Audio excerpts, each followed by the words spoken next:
Hey book club, Dan here from One Man Book Club. I thought it would be good to talk about the big debate among readers. If you can call it a debate, but I mean it is because people are very passionate about books. Now the big debate is, do you read your books in a printed book, old-fashioned paper, or do you read your book on an e-reader, a new gadget device? And people are passionately sitting often in one camp or the other. A lot of people go both ways. They find a place for both in their lives. But I thought it'd be good to do a video to explain why I love reading on an e-reader. Because honestly, reading on an e-reader changed my reading life. And I just wanted to make sure the facts are out there and you understand why. Now, I grew up with books. I love books in all their formats. I obviously grew up reading in print books, and I brought this out as my example because this is Rifles for Lady, published in 1957. I read it when I was like 11 years old, and it is one of the books I grew up loving. I read it many, many times over the course of my childhood, and you can see that it's worn. The covers falling off. It's got my name written in the front in my little boy handwriting, and and I'm an adult now and I own it, and so I get it. I do love books. The paper books specifically, the good memories, feeling the weight, the yellowing pages, the history of the book, printed long ago, the smell. Yeah, I get it. Being able to turn the pages. There's definitely an emotional connection to a book. So I just wanted to get that out of the way so you'll understand why I get it, why people are reluctant to embrace an e-reader. But here's the thing. Reading on an e-reader literally changed my reading life. And today I read exclusively on an e-reader. And I just wanted to tell you why for a little bit. So first of all, what is so great about an e-reader? The first thing I'll say is the flexibility of this thing. I mean, do you want to read more books? Use an e-reader. You can take it anywhere with you. It fits in your pocket. If you're using the Amazon environment, you can cross devices. So you can read on your phone, you can read on your e-reader, you can read on your web browser, you can use an audiobook. These are my earbuds to represent an audiobook. You can read on any device that you want to with an e-reader. And that's awesome. And you don't lose your place. So if I am, say, in the car listening to an audiobook, and then I'm stop at the grocery store and read on my phone while I'm standing in line, and then I get back to work and I want to pick up reading on my browser, and then at night I get home and I want to read on my e-reader, it keeps track of where I left off each time, so I never lose my place. I can switch seamlessly from one activity to another. And speaking of activities, you can actually read while you're doing a whole variety of activities. How about like mowing the lawn? How about like riding on the elliptical trainer or treadmill? How about standing in a line? And like I said, from all these different activities, you can switch seamlessly from one to another. The Kindle platform always remembers where you left off. So the convenience is huge. Now I keep careful track of my reading on Goodreads, and if you read on a Kindle e-reader, you can track your reading progress, how far into the book you are, when you start, when you stop, and keep track of the actual books that you read. It automatically does it on the e-reader. Now I got my first ebooks that I ever read were The Hunger Games back in 2011. And I remember that because that was also the same year I got my first e-reader. But before I got the e-reader in 2011, I read Hunger Games on my phone. So all 3 books, I read them on my phone. And I felt like that was cool that I could do that. I had the flexibility of reading those books anywhere I wanted. I had them in my pocket, and I thought that was really cool. I got my first e-reader later that year. Before 2011, I read maybe like 10 books a year. After 2011 and every year since, I've averaged about 85 books a year. So just the fact that I can read more books a year has been a huge factor in why I appreciate an e-reader so much. Now, another factor is size. So in my house, not everyone, let's say this diplomatically, in my house, we don't all share my passion for books. If I had it my way, I would have like the library in Beauty and the Beast. We would have giant libraries, floor-to-ceiling books, packed full of awesome books.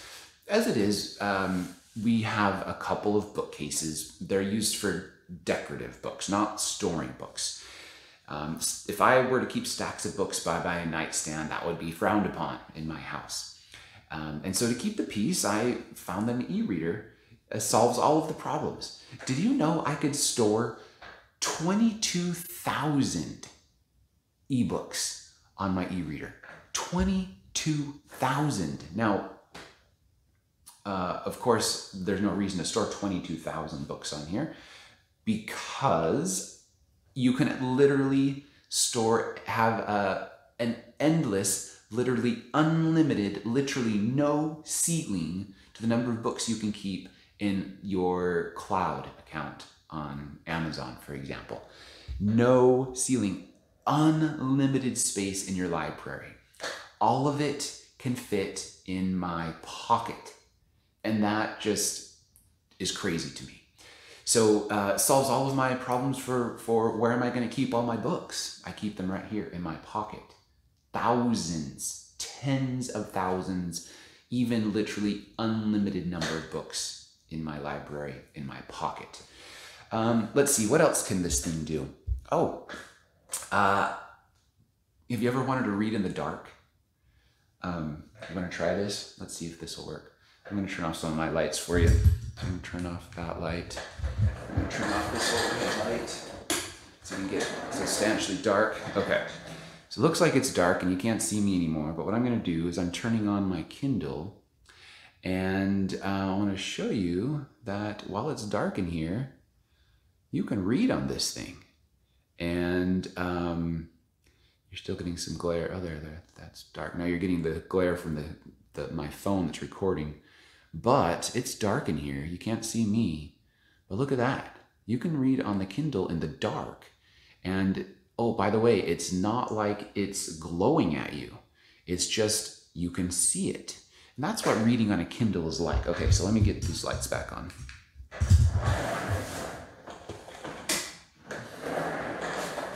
Okay, so you can read in the dark on a Kindle, and it's super cool. It's backlit, so it's not front lit, like light is not shining on it, so you can read. It's lit from the back. So you can read in glare, you can have full glare shining on your screen. You can read in the bright light, you can read in the darkest dark. You don't lose any ability to see the words. And you can change the brightness too, like how strong it is shining, how strong the light is that's lighting a Kindle. So anyway, so you can read in the dark. That is super cool. Okay, how about another one? How many times have you been reading along with a print book and you come across a word that you don't know? Do you know that on an e-reader, you can actually define the words as you go? So let's see here. If I can there we go. Okay, so define the words you don't know. So let's say the word that I want to define is, well, these are all easy words. Let's just say attendant. So attendant. So I'm holding down on the word attendant, long pressed on the word attendant, and up pops a definition of the word. Not only a definition, but if I scroll over, I can see a Wikipedia entry for that word. And if I scroll over again, I can see a translation for that word. So if I'm reading along in a book that is in a book that has a word in French or Russian, you read books like that sometimes. They'll throw in foreign words. You can actually highlight it and it'll translate for you on the Kindle, which, hello, that is awesome. So you can read in the dark. You can define words. what else? Oh, you know what? You can highlight. So if you have a favorite passage, you can just drag your finger along there and highlight the passage that you like. Oh, and you can share that passage to social media. You can take a note on that passage for future knowledge. You can do a web search for what you find there. You can, and then you can also, and I want to delete that note because I don't actually want that note there, so I deleted it. You can also see the highlights from other people. So you're reading along in your book and all of a sudden you see something lightly, not distractedly highlighted in the book, and it tells you the number of other readers who have highlighted that same passage. That is super cool. You can see what other people are reading, what other people enjoy in the books that you're reading. Let's see, I mentioned you can track your reading on Goodreads already. How about that it's waterproof? You know, my wife sits in the bathtub and reads her Kindle. I've read it at the beach. You know, I could read it underwater if I wanted to. Long charge, I only have to charge it up every couple of days. It looks like paper, so, you know, I don't know, it comes across pretty good there. It actually looks like paper. It doesn't look electronic, I guess is what I'm saying. Let's see, it's lighter, and this metal Kindle is actually lighter than this paperback book. So it's lighter and easy to carry around, so you never get fatigued or tired holding the e-reader. Let's see, I talked about that you never lose your place. Like, you know how sometimes you're, like, let's say you're reading, I'm reading along and I'm trying to eat, you know, my bowl of cereal while I read. I'm sure you've done that before. And, you know, you just say there's too much work, a hassle, so you set it down. So I'm holding it down here, you can't see it, sorry. And you're trying to read while I eat, and then you go and set the book down because it's too much hassle, so you set it down. And, you know, you lose your place unless you've got a bookmark. Well, never lose your place again on an e-reader. So that's, anyway, super cool. How about discretion? I mean, you don't know, I've showed you my book, but you can't see what book it is. Like, if you want to be private about what you're reading, no one has to know what you're reading on your e-reader. And let's see, ebooks are frequently cheaper than print books. You can still borrow them from the library. I mean, you can borrow ebooks from your library. So anyway, aside from the fact that you know, you're missing out on the tactile experience of reading a book, which I get it, I get it that that's important for some people. But aside from that, I can't think of anything negative about reading on an e-reader. It amplifies your experience tremendously, which makes me just cringe when I hear people talking down about an e-reader. So I just wanted to get that out there. Now, I get it. There's some things even I miss. You know, sharing books with friends. You know, I can share this with my friend. It's much harder to share this with a friend. So sharing books with friends, that's something I do miss. The idea of, you know, handing down a special book from generation to generation, you know, like this book, this isn't necessarily a special book to anyone but me, but it does have my little boy name written in it, and it's beat up and it holds memories. So it's cool that, you know, how cool would it be if this book gets passed down from generation to generation. And those decorative bookshelves in my house I mentioned earlier, those are filled with my grandfather's books from his library. So there's an element of that also you miss out on an e-reader. But, you know, those are rare instances. And when those instances happen, I'll just go buy the actual book. And for me, it's just that the benefits of an e-reader greatly outweigh anything that's less desirable. It really, really has changed my life to read on an e-reader. I suspect that it probably will change yours too. That's how significant an e-reader is. So I thought I'd just throw those thoughts out there for you so you have them and you can make the decision for yourself. Because believe it or not, there is controversy around that. And reading on books versus an e-reader if you go out there in the circles of people who talk books, that is going to be a subject and topic they talk about. And, you know, I just wanted to throw out there, those are the reasons why I prefer to read on an e-reader. Changed my reading life. I bet it'll change yours too. Happy reading, everyone. Hey everyone, so I just finished watching that video I made about the pros and cons of reading on an e-reader versus a book, and I realized there was a key feature that I forgot to demonstrate that I wanted to make sure you saw. Actually, there's two. So first, you can actually change the font size really easily on a Kindle e-reader just by pinching in and out. So like if you wanted to read on an elliptical trainer, for example, which is something I do, and I need the words big because it's bouncing a little bit, it's much easier to read when the font size is like this. And then if I want to ever switch back to just a more normal size font, I can switch like that. So that's a huge deal to me. The fact that changing the font size is easy. Just scan up and scan down like that there it is. Scroll up and scroll down to get your font size to change. That's big. The other thing is I talked about in the video, I talked about having unlimited access to your books in the cloud.